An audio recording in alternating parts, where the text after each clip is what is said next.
Come, sit down and listen into our conversation. This is Karina D'Souza, and this is another episode of Tilt the Future, a podcast about the future of work. And today, I have as my guest Henry Greenberg. Henry is started an educational program called SOAR. And as I had the opportunity to chat to him recently, it occurred to me that he'd make a fantastic guest on the podcast for a whole host of wonderful reasons that you will discover as we launch on our little conversation. So, Henry, welcome. What possessed you to come up with this idea, which is, I think, incredible? What are the roots? What is the theme behind creating this program? So SOAR started as part of DECA Ontario in the Entrepreneurship promotion category. And I was tasked with developing a plan to promote entrepreneurship to the community, and it was very open-ended and very vague instructions, just had to promote entrepreneurship to the community. And so I've always been someone who's interested in education and interested in entrepreneurship and learning and entrepreneurship in the school system in particular. So I thought that implementing an entrepreneurship education program in schools would be a natural fit with my talents and my interests. And so that's how I developed the outline of SOAR. I started by consulting with a lot of friends and acquaintances and mentors and educators from around the world, actually, on what an entrepreneurship curriculum should look like. Then when I had that set in place, I started building a curriculum for SOAR, developing what the program should look like. Then almost maybe a month later, I jumped right in and ran the first pilot program of SOAR at an elementary school in Oakville, where I live. And then fast forward a few months, with DECA, I won the category. I realized that there was a lot of potential for SOAR, a lot of value in the idea. Mm-hmm. So in the summer, I got more curriculum written and more programs developed. It started as kind of a one-off project and grew into something that's much more valuable, and it's still growing, still a very small organization, but I'm confident that it's going to keep growing as the school year runs through and into the future. Well, what I like about it, it might be small, but it seems to be very influential and very impactful as well. And an impact, I think, is a crucial part when you're trying to create education systems for young people. Now, when you say young, you're actually attempting to offer elementary school students, as you were saying, this idea, this exposure to the concept of entrepreneurship. And how do they take to it? So I have been working with elementary school students, particularly grade 7 and 8, so the intermediate division. It's been interesting tailoring an entrepreneurship program to elementary students, particularly because most programs that are similar are usually for high school students. So I thought it would be really important to have something for more elementary students. Mm-hmm. To answer your question, how do they take to it? It's different for every student, what their interests are, how they see entrepreneurship being relevant to their life. But the group that I've been working with for the past 5 weeks is a great, amazing group of grade 7 students in Oakville. Mm-hmm. And a lot of the students have been really invested in the project that we're working on, really eager to learn about entrepreneurship and really eager to learn what it means to create impact and design a product, design an idea that's meaningful for a lot of people.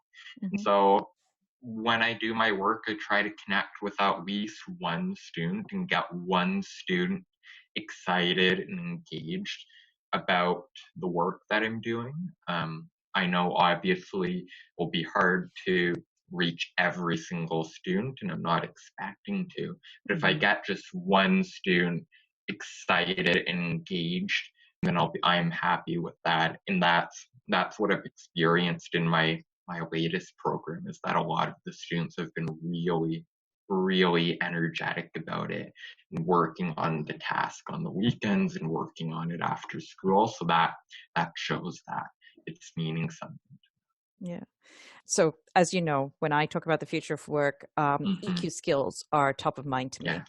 because I do see them as being a significant distinguisher in your generation, just specifically in your generation, because it gives you the ability to have grit, to have the ability to see new situations.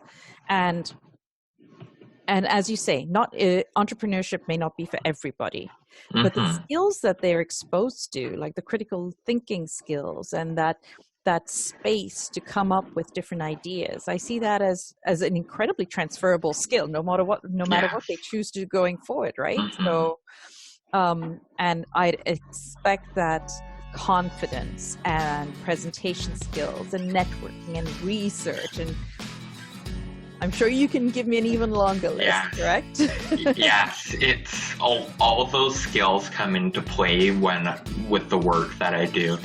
And promoting the work to educators and administrators in schools, I mentioned how entrepreneurship, as you said, isn't for everybody. Not everyone's going to start a business in their future, but the skills that they learn from being an entrepreneur and engaging in this cycle are very important to the future and very important to their own personal and professional successes that the students will experience when they're older. So everything is not necessarily about the content that they're producing, but about the process is really important, and that's what I'm trying to emphasize with the students that I've been working with recently, about the process and what the skills are that you learn along the way. So it's been an exciting process. It's been really meaningful in helping foster all these great 21st century transferable skills in young students. And now, are you noticing that patience is something that you have to train them on? Yeah. Like the idea that you can come up with an idea today, but it doesn't necessarily launch itself day after tomorrow. So just to provide a bit of context to the people listening. So the project I'm doing with the students is something we call project-based learning in schools. So it's a interdisciplinary project that involves various areas of the curriculum and is centered around a particular theme. And so I'm tying my entrepreneurship lessons to the grade 7 language arts curriculum through project-based learning. And so the tasks that the students are doing is that they have to create a toy product that's sold and promoted to younger students in the school. And so with this project, we went through the design thinking stages of the class, get the students to understand the process of entrepreneurship. And so we started with the emphasizing stage of design thinking. The students learned what it meant to be an entrepreneur, and they did a research assignment where they researched a theme content, just to provide a bit of context. Then when we really get into it and the students start developing their products, I lead them through different ideation techniques, and that's where a lot of the really meaningful learning is happening, because the way I present ideation to certain students may not make sense at first, and the process of coming up with an idea for their products and the process of interviewing the users, so this would be students using their toy product.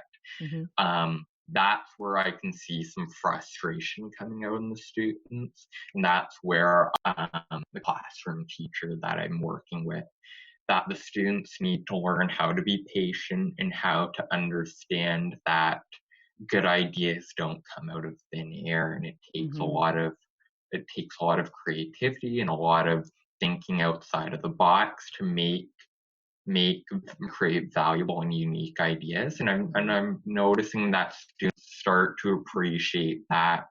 But of course, at the start, people get frustrated when their idea doesn't work. For example, when the students were making prototypes for their toy product on 3D prototypes that they're going to 3D print with the school's 3D printer.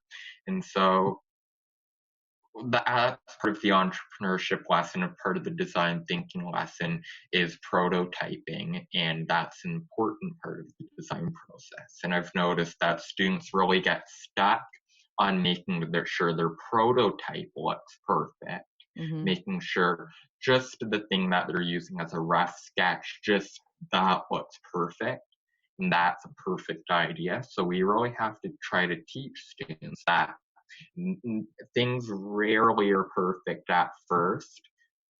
Never perfect at first.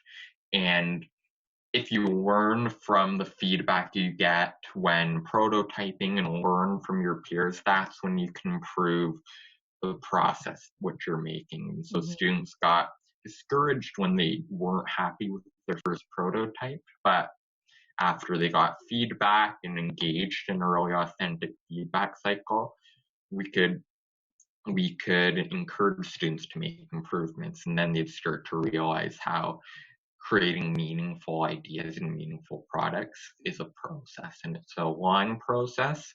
But when you come up with something that's super creative and innovative, it's very rewarding, and that's what they're starting to realize. So thank you very much for spending this time with me. I look forward to continuing to watch your developments over time, and hopefully you'll come back and visit. But yeah, sure. Meantime, if anyone has any ideas on where they can interface with SOAR and to learn more about your program, invite you to come and hopefully offer the program at their school board, or, as a young person, maybe understand a little bit about entrepreneurship through you, what would be a good place for them to come and visit? I think we also had... I have my website that I can share. Okay. So SOAR is through www.soaredu.ca. Excellent. I really appreciate you finding the time to talk with me. And thank you. Hopefully you'll be able to share this podcast with a few people. And I hope that being on the podcast will give you a little more exposure, because I'm proud of what you're doing and putting out there in the community. Yeah. Take care, Henry. Okay, take all care. The best. Thank you. I hope you found this conversation interesting. This short clip is part of a half-an-hour interview with Henry. The entire unedited interview is available on my YouTube channel, Tilt the Future. If you get the time to watch it, you may be surprised to find out that Henry is actually still in school. He will be graduating grade 12 in the summer of 2020, and we wish him the best as he adds to his learning through post-secondary education, and I'm sure through the various SOAR projects. You can find out more about his adventures at soaredu.ca. That's SOAREDU.ca. I'm always searching for other young adults to profile in this series of Never Too Young to Lead. So I hope you'll contact me through my website, tiltthefuture.com, and you'll follow this podcast and share it with others. I'm your host, Karina D'Souza, and I'm sure that together we can tilt the future in your favor.